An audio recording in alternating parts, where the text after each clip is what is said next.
கிறிஸ்துக்கள் என்று அன்புள்ள தேவ ஜனங்களாகிய உங்களுக்கும் தேவனுடைய கனமான ஊழியத்தை செய்து வருகிற தேவ ஊழியர்கள் அனைவருக்கும் நம்முடைய ஆண்டவராகிய இயேசு கிறிஸ்து நாமத்தினால என் வாழ்த்துக்களை தெரிவித்து கொள்கிறேன்.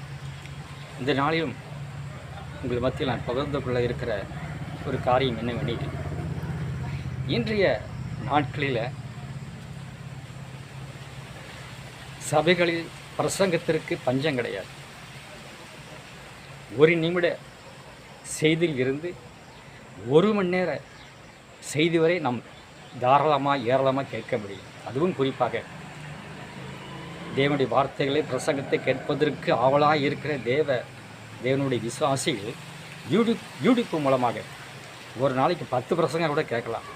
அந்தளவுக்கு பிரசங்கங்களை கேட்கக்கூடிய வசதி வாய்ப்புகள் இன்றைக்கு பெருகிவிட்டது. அது தவறல்ல, நிச்சயமாக தேவனுடைய வார்த்தையை கேட்கணும். அதுதான் நம்முடைய ஆவிக்கிற வாழ்க்கைக்கு நல்லது. ஆனால் அதே சமயத்தில் பிரசங்கத்தை மாத்திரம் கேட்டுக்கொண்டே இருப்பதனால பெரிய மாற்றங்களை நம் சபைகளை நாம் எதிர்பார்க்க முடியாது. இன்றைக்கு தேவனுடைய சபைகளில் தேவன் ஸ்தாபித்த ஆனால் இயேசு கிறிஸ்து தன்னுடைய இரத்தத்தை சிந்தி ஸ்தாபித்த சபைகளில் பெரிய ஒரு மாற்றம் தேவை. பழக்கத்தின்படியே தேவனை ஆராதிக்கிறோம், பிரசங்கத்தை கேட்கிறோம், காணிக்கை கொடுக்குறோம், அதோடு முடிந்தது நம்முடைய வாழ்க்கை. அப்படி அல்ல.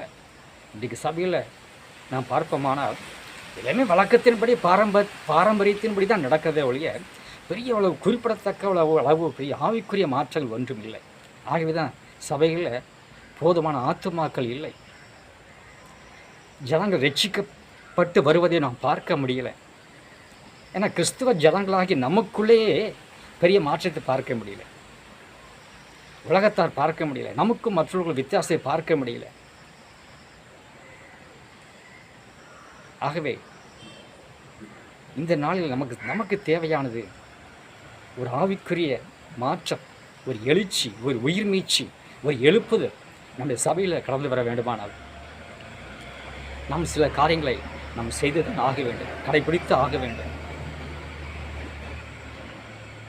அது என்ன மாற்றம், எப்படிப்பட்டதான மாற்றம் அப்படின்று பார்ப்போமானால் அந்த காலங்களில் சபைக்கு உள்ளும் சரி வெளியும் சரி வைக்கப்பட்டிருக்கிற சிலுவை வெறும் சிலுவை மாத்திரம் வைக்கப்பட்டிருக்கும். ஆனால் இந்த நாட்களில் சிலுவைக்கு முன்னால் சிலுவையை சுற்றிலும் சில சபைகளில் சில இடங்களில் சால் போட்டிருக்காங்க. ஒரு சால் மாதிரி தொங்க போட்டிருக்காங்க, அல்லது ஒரு துண்டு மாதிரி போட்டிருக்காங்க.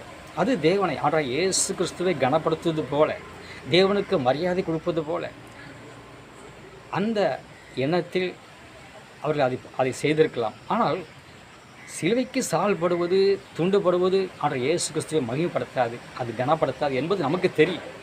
அப்போ எது தேவனை கனப்படுத்தும், இயேசுவை கனப்படுத்தும்? அவர் என்ன செய்ய சொன்னார் அதன்படி செய்தோம்.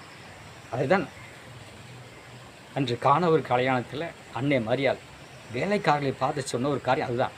அவர் இயேசு என்ன சொல்கிறாரோ அதன்படி செய்யுங்க அப்படி என்று சொன்னபோது அது அப்படியே அந்த வேலைக்காரர்கள் கேட்டு அந்த கற்சாடியில் தண்ணீர் நிரப்பிய போது அங்கே அற்புதம் நடந்தது. அதன்படி இன்றும் வேத வசனத்தின் அடிப்படையில் இயேசு என்ன செய்ய சொன்னாரோ அதன்படியே நம்முடைய வாழ்க்கையில், நம்ம தனிப்பட்ட வாழ்க்கையில், குடும்பத்தில், சபைகளை செய்யும்போது ஒரு பெரிய ஒரு மாற்றம் உண்டாகும் என்று நான் கர்த்தருக்கு விசுவாசிக்கிறேன். அப்படி என்றால் இன்றைக்கி சபையில் செய்யலையா அப்படிங்கிற கேள்வி வரலாம், ஒரு கேள்வி எழும்பும்.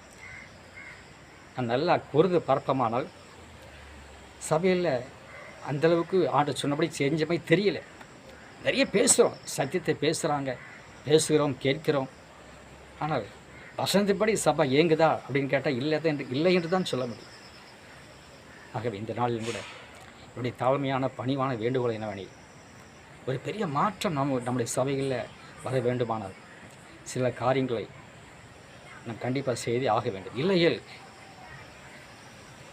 சபை தேவனுடைய வரிகள் எடுத்துக்கொள்ளப்படுமா என்பது கேள்விக்குறிதான்.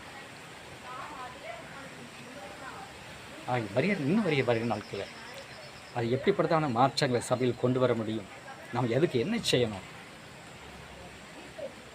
போன்ற காரியங்களை நான் உங்களுக்கு தொடர்ந்து பகிர்ந்து கொள்ள விரும்புகிறேன். ஆகிய தொடர்ந்து கேளுங்கள், ஜெபியுங்கள். கர்த்தர் எல்லாரையும் வழிநடத்துவாராக, ஆசீர்வதிப்பாராக. ஆமென். God bless you.